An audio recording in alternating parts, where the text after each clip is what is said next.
আল্লাহ পাক রব্বুল আলামিন যে এখানের মধ্যে পবিত্র কুরআনুল কারীমের মধ্যে আমার আল্লাহ পাক রব্বুল আলামিন বলেন, ওয়াকাদা রাব্বুকা আল্লা তা'বুদু ইল্লা ইয়াহু ওয়া বিল ওয়ালিদাইনি ইহসানা। আল্লাহ পাক রব্বুল আলামিন ছাড়া আর কারো ইবাদত করা যাবে না। ইবাদত পাওয়ার মালিক একমাত্র আমার আল্লাহ। আল্লাহ পাক রব্বুল আলামিন স্মরণ করিয়ে দিচ্ছেন, রে আমার বান্দারা, আমি আল্লাহর ইবাদত তোমরা তো করবা, কিন্তু সাবধান, তোমাদের মা বাবা যেন তোমাদের প্রতি অসন্তুষ্ট না হয়ে যায়। এ আমার বান্দারা, আমি আল্লাহর ইবাদত বন্দেগী তো তুমি করো, জেনে রাখো রে বান্দা, তোমার মা বাবাকে যদি তুমি কষ্ট দাও, তোমার এই বন্দেগীর কোনো ভ্যালু থাকবে না। আল্লাহ পাক রব্বুল আলামিন বলেন, ওয়া বিল ওয়ালিদাইনি ইহসানা, তোমার মাতা পিতার সাথে তুমি সৎ ব্যবহার করো। তাদেরকে তারা যদি বার্ধক্যের মধ্যে উপনীত হয়ে যায়, বৃদ্ধ হয়ে যায়, তাহলে তাদেরকে তুমি তাদের কথার দ্বারা বা তাদের কোনো কাজের দ্বারা কষ্ট পাইয়া তুমি উফ শব্দটা তাদেরকে বলিও না, তাদেরকে ধমক দিও না, তাদের সামনে বেটাগিরি করিও না, বিনয়ের সাথে তাদের সাথে কথা বলো। আল্লাহ পাক রব্বুল আলামিন শিখায় দিচ্ছেন, তোমার মা বাবার জন্য তুমি দোয়া করো, রাব্বিরহামহুমা কামা রাব্বায়ানি সগীরা। এভাবে দোয়া করো, আল্লাহ আমার পিতা মাতা যেভাবে শিশুকালে আমার প্রতি রহম করেছে, দয়া করেছে, তুমিও আমার পিতা মাতাকে সেইভাবে দয়া করিও, রহম করিও, তাদেরকে শান্তি দিও, দোয়া করিও। এটা বন্ধুরা আমার, বাবাজিরা আমার, সন্তানের উপর তার পিতা মাতার কেমন হক রয়েছে রে। আজকের বয়ান থেকে প্রতিজ্ঞা করবেন, যদি মা বাবা ঘরের মধ্যে থেকে থাকেন, মা বাবার সাথে কখনো খারাপ আচরণ করবেন না, তাদেরকে যথোপযুক্ত সম্মানের মর্যাদা, সম্মানের পাত্র হিসেবে রাখবেন, দেখবেন তাদেরকে মর্যাদা দিবেন, তাদের কথা শুনবেন, তাদেরকে ধমক দিবেন না। নবী করিম সাল্লাল্লাহু আলাইহি ওয়াসাল্লাম হাদিস মুবারকের মাধ্যমে পিতামাতার কি রকম গুরুত্ব, সন্তানের উপর কি হক রয়েছে আমার নবী বুঝাচ্ছেন। নবী করিম সাল্লাল্লাহু আলাইহি সাল্লামকে প্রশ্ন করা হলো, ইয়া রাসূলুল্লাহ, মা হাক্কুল ওয়ালিদাইনি আলা ওয়ালাদি। নবী গো, ও মায়ের নবীজি, সন্তানের উপর পিতামাতার কি হক রয়েছে? ইয়া রাসূলুল্লাহ, আমি আমার পিতামাতার হক আদায় করতে চাই, আমার উপর পিতামাতার কিরকম হক রয়েছে? নবী আমার বলেন, হুমা জান্নাতুকা ওয়া নারুকা। নবীজি আমার বলেন, তারাই তোমার জান্নাত, তারাই তোমার জাহান্নাম। এবার ভাবো তাদের হক কিরকম তোমার উপর রয়েছে। তারাই তোমার জান্নাত, তারাই তোমার জাহান্নাম। অর্থাৎ পিতা মাতার হক আদায় করে যদি তুমি তাদেরকে সন্তুষ্ট করতে পারো, তাহলে তোমাদের ঠিকানা হবে জান্নাত। আর যদি তাদেরকে অসন্তুষ্ট করো, তাদের সাথে খারাপ আচরণ করো, বেয়াদবি করো, তাহলে আমার নবীজি বুঝায় দিলেন, তাহলে তোমাদের ঠিকানা হয়ে যাবে জাহান্নাম। এর জন্য সাবধানতার সাথে পিতামাতার সাথে কথা বলতে হবে, তাদের যাতে কোনো রকম কষ্ট না হয়, তাদের সাথে খারাপ আচরণ যেন না হয়, সেই দিকটা খেয়াল রাখতে হবে। বন্ধুরা আমার, বাবাজিরা আমার নবীজি বলেন, যাদের ঘরে মা বাবা রয়েছে তারা কেমন ভাগ্যবান দেখেন। লক্ষ লক্ষ টাকা খরচ করে হজের মধ্যে আপনি যান, হজ করার জন্য, কিন্তু বুকে হাত দিয়ে বলতে পারবেন না আমার হজটা কবুল হয়ে গেছে। লক্ষ লক্ষ টাকা খরচ করে হজ করতে গেলেন, হজ করে দেশে যখন আসবেন, এসে আপনি বুকে হাত দিয়ে বলতে পারবেন না আল্লাহ আমার হজটাকে কবুল করে নিয়েছেন। এরে বন্ধু, কিন্তু হজ কবুল, হজের সওয়াব কিন্তু আপনি সহজেই পেয়ে যাবেন যদি ঘরের মধ্যে আপনার মা বাবা থাকে। বলেন সুবহানাল্লাহ। কবুল হজের সওয়াব পাবেন যদি ঘরে মা বাবা থাকে।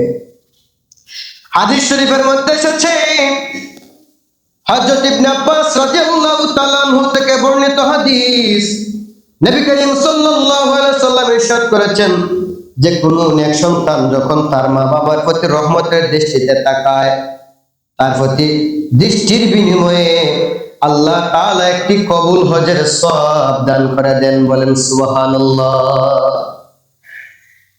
কোন নেক সন্তান যদি তার মা বাবার প্রতি রহমতের দৃষ্টি দিয়ে একবার তাকায়, আমার নবীজি বলেন যদি রহমতের দৃষ্টি দিয়া তার মায়ের দিকে একবার দৃষ্টি দিয়া তাকায়, আল্লাহ পাক রব্বুল আলামিন তার একটা কবুল হজের সওয়াব দান করে দেন। বলেন সুবহানাল্লাহ।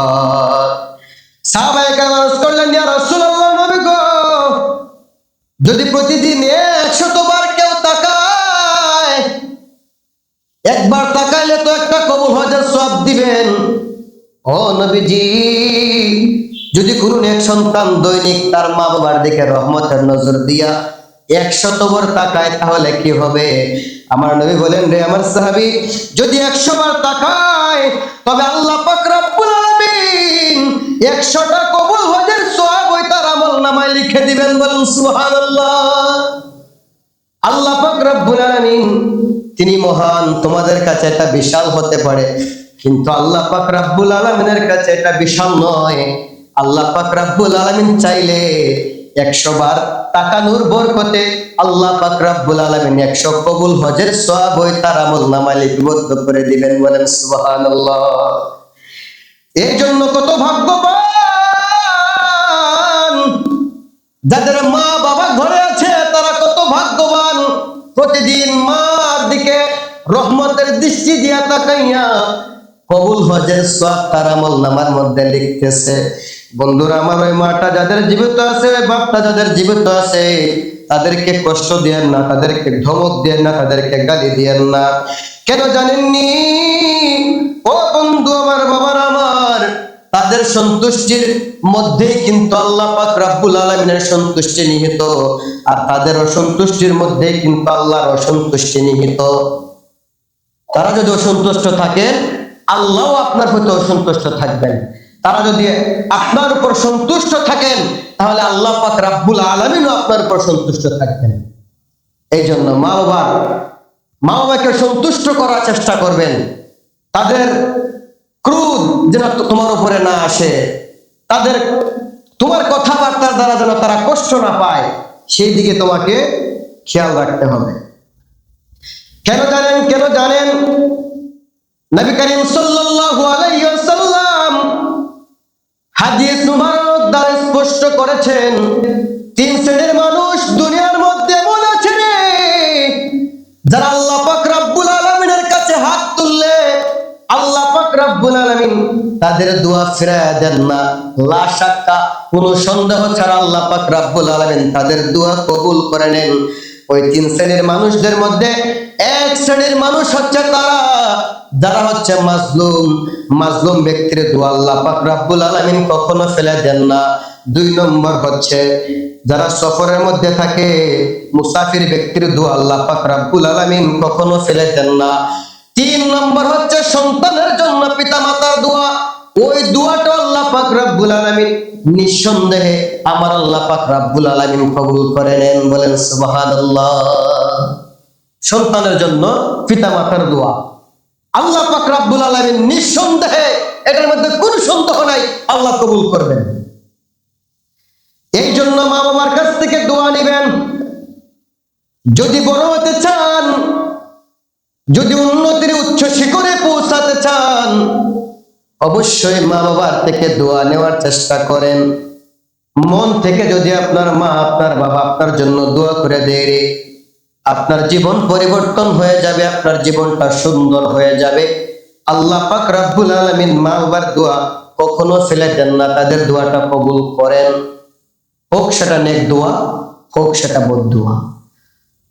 তাহলে এবার আপনি চিন্তা করে দেখেন, আপনি আপনার মা বাবার কাছ থেকে নেক দোয়া নেবেন নাকি বদ দোয়া নেবেন? যদি তাদের সাথে খারাপ আচরণ করেন, তারা যদি বদ দোয়া দেয়, সেটাও আল্লাহর দরবারে কবুল হবে। আর যদি আপনি তাদের সাথে ভালো আচরণ করেন, তারা যদি নেক দোয়া করে দেয়, সেটাও আল্লাহ পাক রব্বুল আলামিন কবুল করে নেন। এই জন্য পিতা মাতার সাথে কথা বলতে হলে সাবধানতা অবলম্বন করতে হবে, তারা যাতে আমাদের প্রতি নারাজ না হয়ে যায়।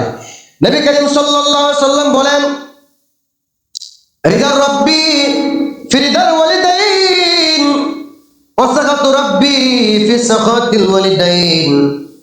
আল্লাহ পাক রব্বুল আলামিনের হাবিব নবী করিম সাল্লাল্লাহু আলাইহি সাল্লাম হাদিস মুবারকের মধ্যে বলেন, আল্লাহ তাআলার রিজা ও সন্তুষ্টি মা বাবার রিজা ও সন্তুষ্টির মধ্যে, এবং আল্লাহ তাআলার ক্রোধ ও সন্তুষ্টি মা বাবার ক্রোধ ও সন্তুষ্টির মধ্যেই নিহিত আছে। জি হ্যাঁ, আসতেছি আমরা ওটা। তাহলে পিতা মাতার অসন্তুষ্টি আল্লাহ পাক রব্বুল আলামিনের অসন্তুষ্টি, পিতা মাতার সন্তুষ্টি আল্লাহ পাক রব্বুল আলামিন আপনার উপর সন্তুষ্ট থাকবে। এই জন্য বন্ধুরা, আমরা আল্লাহকে সন্তুষ্ট করতে হলে শুধু ইবাদত বন্দেগী দিয়ে হলে হবে না। শুধু 5 ওয়াক্ত নামাজ পড়েন, আপনি হজ করে এসেছেন, আপনি রোজা রাখেন, আপনি আল্লাহ পাক রব্বুল আলামিনের বন্দেগী করেন, ওইদিকে মা বাবা আপনার প্রতি সন্তুষ্ট। আপনার ইবাদত বন্দেগীতে আল্লাহ পাক রব্বুল আলামিন সন্তুষ্ট হবেন না যতক্ষণ না পর্যন্ত আপনার মা বাবা আপনার প্রতি সন্তুষ্ট না হন। যত ইবাদত করেন না কেন, আল্লাহ সন্তুষ্ট হবেন না যতক্ষণ না পর্যন্ত আপনার মা বাবা আপনার প্রতি সন্তুষ্ট হচ্ছে। বন্ধুরা আমার, বাবাজিরা আমার, এক সাহাবী আমার নবীর কাছে এসে বললেন, ইয়া রাসূলুল্লাহ, নবী গো, ও মায়ার নবীজি, সন্তানের উপর সবচেয়ে বেশি হক রয়েছে কার, মার নাকি বাবার? আমার নবী বললেন, তোমার মার। নবী করিম সাল্লাল্লাহু আলাইহি ওয়াসাল্লামকে সাহাবী আবার জিজ্ঞেস করলেন, ইয়া রাসূলুল্লাহ, এরপরে কার?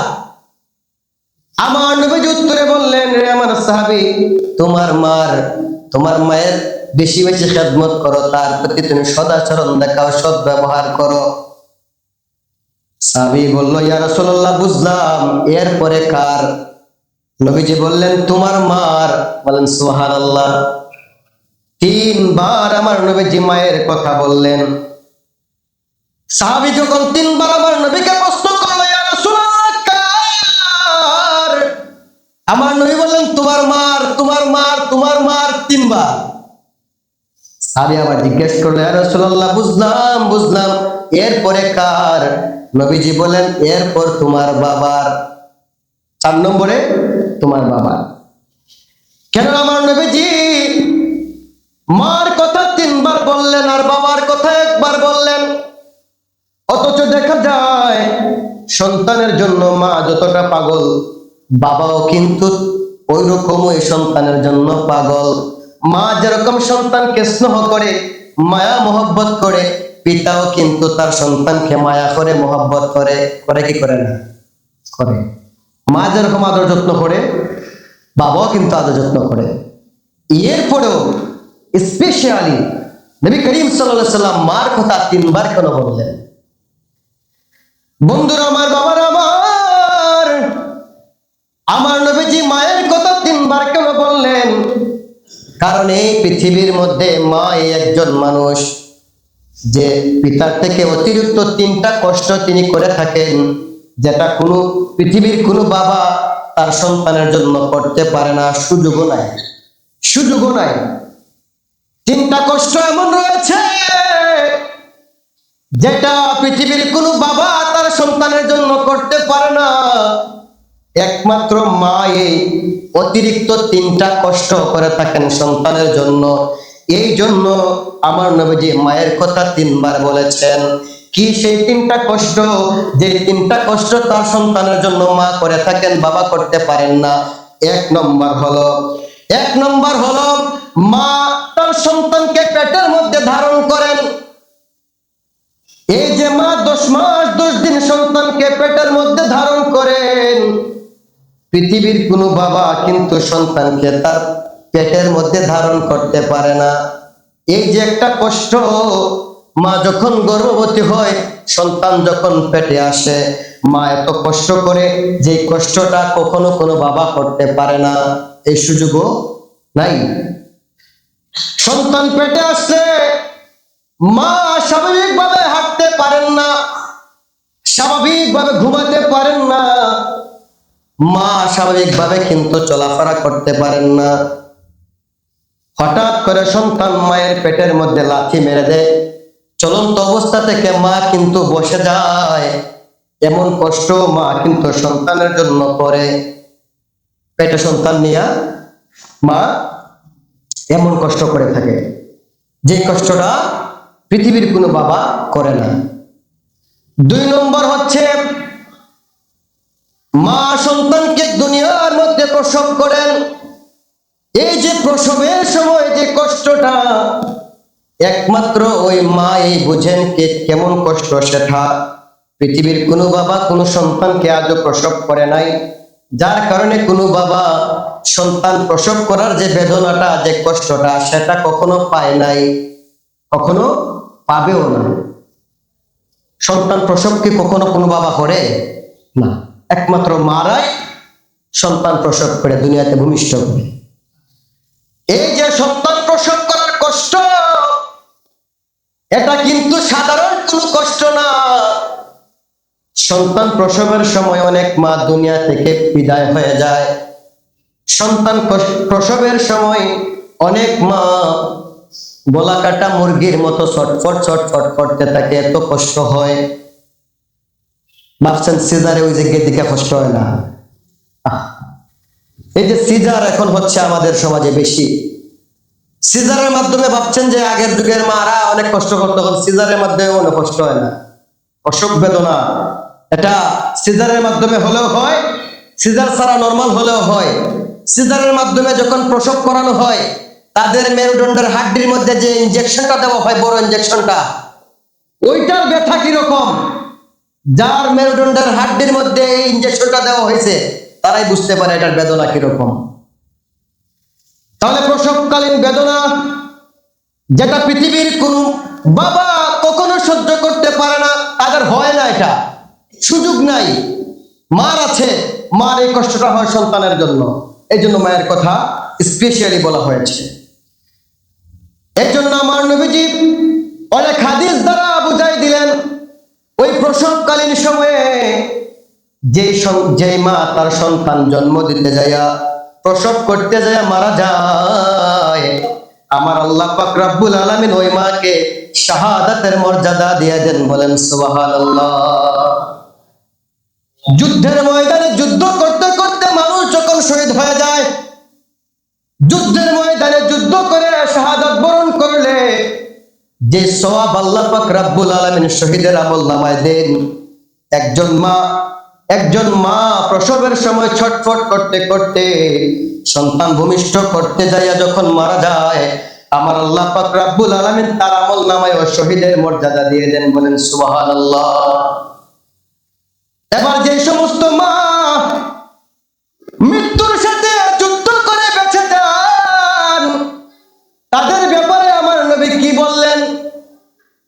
যারা প্রসব করতে যায় সন্তান ডেলিভারি হয়, তারা তো বেঁচে যায়, তাদের তো মৃত্যু হয় না, তাদের ব্যাপারেও কিন্তু আমার আল্লাহ পাক রব্বুল আলামিন ফয়সালা দিয়েছেন। যারা সন্তান ভূমিষ্ঠ করে, যারা সন্তান প্রসব করে বেঁচে যায়, আল্লাহ পাক রব্বুল আলামিন তাদেরকে গাজীর সওয়াব দান করে দেন। বলেন সুবহানাল্লাহ।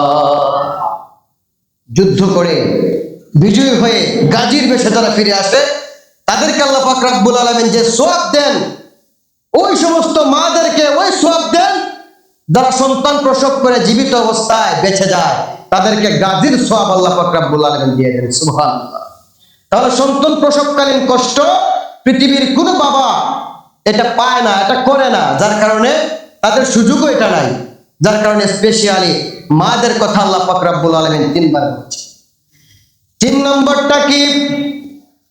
তিন নম্বর কষ্ট মা সন্তানের জন্য করে থাকেন, সেটা হলো মায়ের বুকের দুধ পান করান। মায়ের বুকের দুধ সন্তানকে পান করান। এই কষ্টটাও কিন্তু পৃথিবীর কোনো বাবা আজ পর্যন্ত করে নাই, কখনো করতেও পারবে না, করার সুযোগও নাই। এখন বলবেন সন্তানকে মা দুধ পান করায় বুকের, আল্লাহ পাক রব্বুল আলামিন দিয়ে দিয়েছেন, স্তনের মধ্যে দুধ দিয়েছেন, এটা তো কষ্ট আর কি?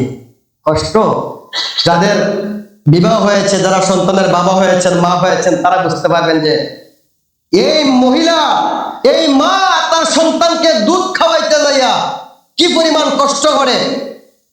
যখন আপনি আপনার স্ত্রীর সাথে ঘুমাবেন তখন আপনি বুঝতে পারবেন, 1টা বাজে, রাত 2টা বাজে, 3টা বাজে, সন্তান যখন কান্না করে মা লাফ দিয়ে বিছানা থেকে উঠে যায়, উঠে সন্তানকে খাসা ঘুমের মধ্যে সন্তানটি দুধ পান করায়।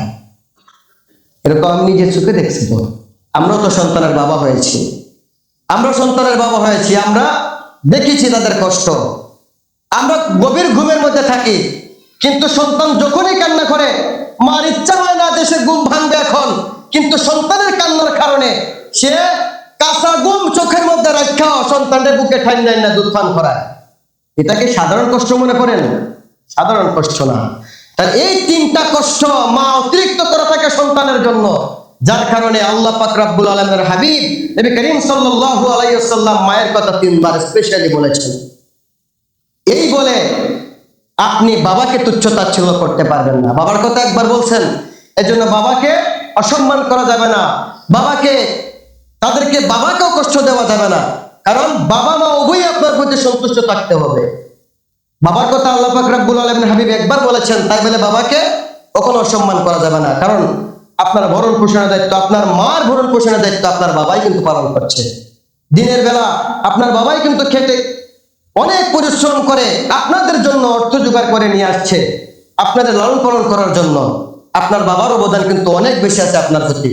আপনার বাবাকে আপনি কষ্ট দিতে পারবেন না, আপনার মাকে যেভাবে আপনি কষ্ট দিতে পারবেন না, আপনার বাবাকেও আপনি কষ্ট দিতে পারবেন না। এই জন্য বন্ধুরা আমার, বাবার আমার, আমরা আল্লাহ পাক রব্বুল আলামিনের ইবাদত বন্দেগী করব তো করব, পাশাপাশি আমরা সেই ইবাদতের গ্রহণযোগ্যতা যেন পাই, আল্লাহ পাক রব্বুল আলামিন যাতে আমাদের প্রতি রাজি খুশি থাকেন সেই দিকে লক্ষ্য রাখতে হবে, এবং আমার মাকে, আমার বাবাকে সন্তুষ্ট রাখতে হবে। তাহলে আল্লাহ পাক রব্বুল আলামিন আমাদের প্রতি সন্তুষ্ট থাকবেন, নতুবা আল্লাহ পাক রব্বুল আলামিন আমাদের প্রতি সন্তুষ্ট থাকবেন না। নবী করিম সাল্লাল্লাহু আলাইহি ওয়াসাল্লাম হাদিস মুবারকের মধ্যে বলেছেন, নবী করিম সাল্লাল্লাহু আলাইহি ওয়াসাল্লাম ইরশাদ করেছেন, যে ব্যক্তি প্রতি শুক্রবারে মা বাবা অথবা তাদের যে কোনো একজনের কবর জিয়ারত করবে, আল্লাহ তাআলা তাকে ক্ষমা করে দিবেন এবং তাকে দুজক থেকে মুক্ত বলে লিখে দিবেন। বলেন সুবহানাল্লাহ। প্রতিদিন, প্রতি শুক্রবারে যে ব্যক্তি প্রতি জুমায় তার পিতা মাতা অথবা যে কোনো একজনের কবর জিয়ারত করবে, চালু রাখবে, আল্লাহ পাক রব্বুল আলামিন তাকে ক্ষমা করে দিবেন এবং তাকে দুজক থেকে মুক্তি দান করবেন। তাহলে মৃত বাবা যদি, আমার বাবা মা যদি মারা যায়, যদি তাদেরকে আপনি অসন্তুষ্ট করে, তারা আপনার প্রতি অসন্তুষ্ট হয়ে মারা গিয়েছে এমন যদি হয়ে থাকেন, তাহলে আপনার মা বাবাকে সন্তুষ্ট করবেন, আপনি তাদের কবর জিয়ারত করবেন। দেখেন, এখন আমরা আজকের বয়ান থেকে যা জানলাম, শুধু আজকের বয়ান থেকে না, আমরা ছোট থেকে বড় হয়েছি এই পর্যন্ত, মা বাবার অনেক সজ্জনতার কথা আমরা শুনেছি। মা বাবার যাতে সাথে বেয়াদবি করা না হয়, তাদের সাথে যেন সদাচরণ করা হয়, এরকম অসংখ্য আলেমের মুখ থেকে আমরা শুনেছি, আমরা জানি, কিন্তু এরপরে মানতেছি না। আমরা মানার চেষ্টা করবো, মা বাবার সাথে সদ্ব্যবহার করার চেষ্টা করব। আমরা কখনো মা বাবাকে গালি দিব না, তাদেরকে উফ বলবো না, তাদেরকে ধমক দিব না। এখন আপনি হয়তো আজকে কি করে ফেললেন, প্রতিজ্ঞা করে ফেললেন যে আমি আজকের পর থেকে এতদিন যা করার করছি, মাকে গালি দিয়েছি, খাবারের মধ্যে একটু বেশ কম হলে প্লেট উড়ে মারছি, এরকম অনেক সন্তান আছে করছে, প্লেট উড়ে মারি দিছে। তো এরকম যারা করছেন মনে করে থাকেন যে আপনারা এটা আর করতে চাচ্ছেন না, তখন আজকে থেকে প্রতিজ্ঞাবদ্ধ হবেন যে আমি আমার মা বাবার সাথে আর কখনো খারাপ আচরণ করবো না। আজকে গিয়ে মা বাবার সাথে আমি তাদের কাছে ক্ষমা চেয়ে নিব, তাদের পায়ে ধরে ক্ষমা চেয়ে নিব, আমি আর কখনো আমার মা বাবাকে অসন্তুষ্ট করব না। এটা এক শ্রেণীর মানুষ, তারা যাদের মা বাবা ঘরে আছে, তারা এটা করতে পারবে। এখন আপনি প্রতিজ্ঞা করলেন যে আমার যদি বাবা মা বেঁচে থাকতো তাহলে তো আমি এগুলা করতাম, পায়ে ধরে ক্ষমা চাইতাম, তাদের কাছ থেকে মাপ নিয়ে নিতাম, কিন্তু আমার মা বাবা তো কবরে, এখন আমি কি করব? আমি তাদের কাছ থেকে কিভাবে মাফ চেয়ে নিব, কিভাবে চেয়ে নিব? এটারও নবী করিম সাল্লাল্লাহু আলাইহি ওয়াসাল্লাম এটারও পদ্ধতি বলে দিয়েছেন যে কিভাবে তুমি তোমার মা বাবার কাছ থেকে ক্ষমা চেয়ে নিতে পারবে, তাদের কাছে নেককার সন্তান হিসেবে তুমি কবুল হতে পারবে আল্লাহর কাছে। কিভাবে এটা? কারণ রাসূল সাল্লাল্লাহু আলাইহি ওয়াসাল্লামকে এক ব্যক্তি এসে জিজ্ঞেস করলো, ইয়া রাসূলুল্লাহ, মা বাবা যদি সন্তানের প্রতি অসন্তুষ্ট হয়ে মারা যায় তাহলে তাদের খুশি করার উপায় কি? প্রশ্ন করছে, ইয়া রাসূলুল্লাহ, আপনি যেটা বলছিলেন যে মা বাবা যদি মারা যায় অসন্তুষ্ট অবস্থায়, এখন আমি তাদেরকে কিভাবে খুশি করব? নবী করিম সাল্লাল্লাহু আলাইহি ওয়াসাল্লাম ইরশাদ করলেন, তিন ভাবে খুশি করতে পারো। এক, সন্তান নিজে যদি নেককার হয়ে যায়, সন্তান গুনাহের কাজ ছেড়ে দিয়েছে, আর হারাম খায় না, হালাল খায়, নামাজ 5 ওয়াক্ত পড়ে, যাকাত প্রদান করে, রোজা রাখে, সে নেককার হয়ে গেছে।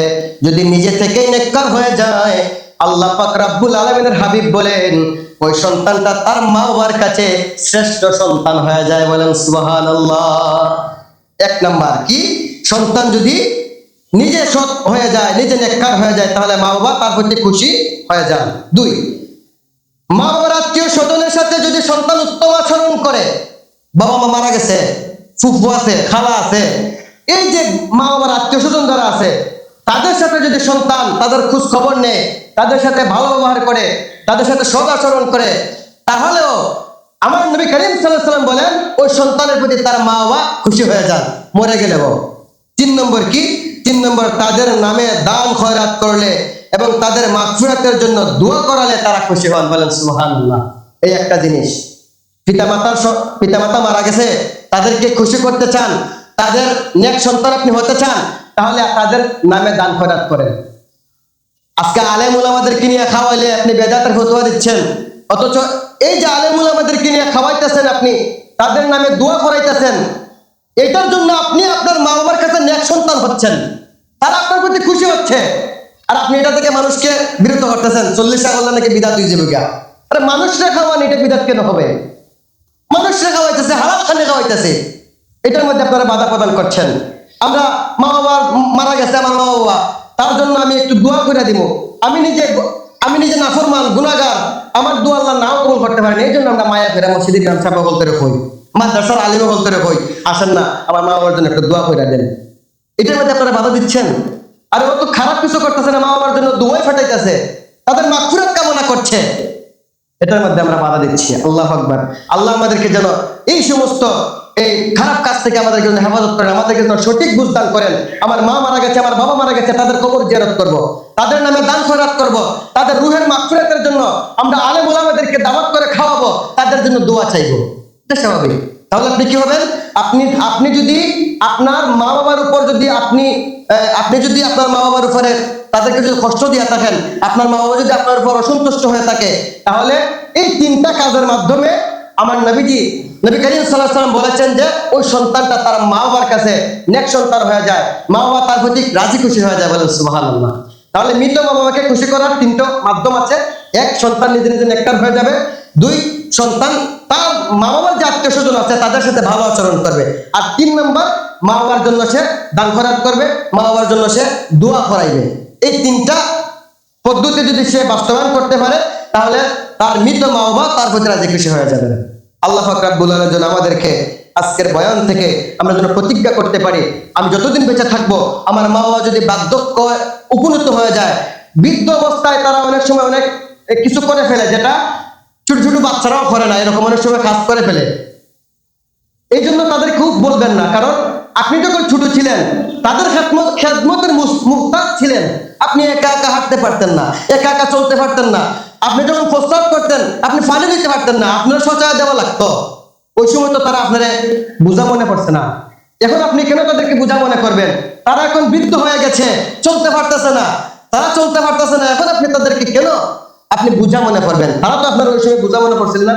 তারা যখন আপনি যখন ছোট ছিলেন, আপনি যখন হাঁটতে পারতেন না, ঘুমাইতে পারতেন না, একা একা প্রস্রাব করে আপনি একা একা পানি নিতে পারতেন না, তখন তো তারা এইগুলা আপনারা বোঝা মনে করছে না, আপনারা দূরে সরাই দিছে না।